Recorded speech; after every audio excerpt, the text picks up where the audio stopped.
Look, I think what's really cool about it is actually connecting a couple of things we've talked about. So traditional house hacking, right, for your younger professional people in our general age range, but being able to leverage, which we've talked about a lot of times, a lower interest rate, a lower down payment to purchase a property. I know we just talked about condos, but let's go back to a multi-unit property that you otherwise would not have been able to attain because you would have had to put 25% down at least.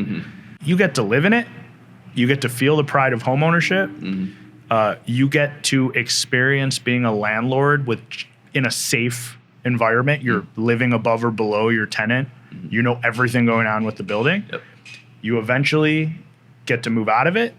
You're now a landlord who owns probably 2 properties at this point because property 1 is paying for itself with 2 tenants, 2 or 3 tenants.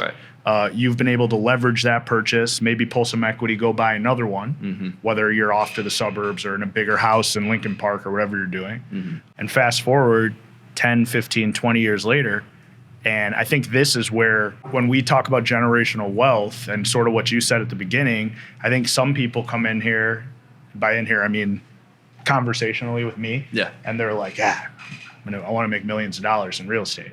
It's like, okay, how do you plan to do that? You know, it's not always sexy. It's not always, I'm going to go buy a 20-unit building or I'm going to buy 5. But guess what? If you could do that once, move out 2 years later, maybe do it twice.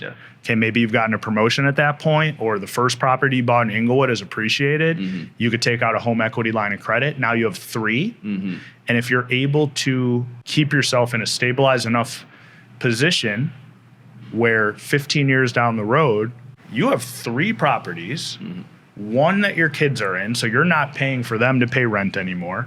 You're not, you know, shooing out $5,000 a year for them just to have basic shelter. You're keeping that in your pocket, maybe going and buying another investment property. But anyways, those 3 properties that you just kind of slowly accumulated during your 20s and 30s are probably half paid off. And, you know, I don't know what the definition of generational wealth is, but you've started it at that point. And that's something I could do, you could do, your buddies that you helped could do. I think it's definitely not easy. But I can't stand I'm going to make millions of dollars in real estate. Everyone's going to be rich. No. If you start now, then maybe further down the line, your family will. If you start now and you start smart. And you plot out a couple moves and you keep yourself flexible enough to pivot. Because one bad move and the generational wealth will become generational debt. You're right. No, that's definitely something to think about. So, I mean, look, I'm glad we kind of worked through that, because that's to me where it gets exciting for the everyday people that we work with. And I think that's what maybe 2 generations past or 1.5 before us kind of were able to do. I think a lot easier. I think we're facing a lot more challenges with taxes, property costs of living in Chicago. I think it's way harder now. I mean, God bless our folks and their folks who, I have 8 buildings in Lakeview and we bought them for $50,000 each.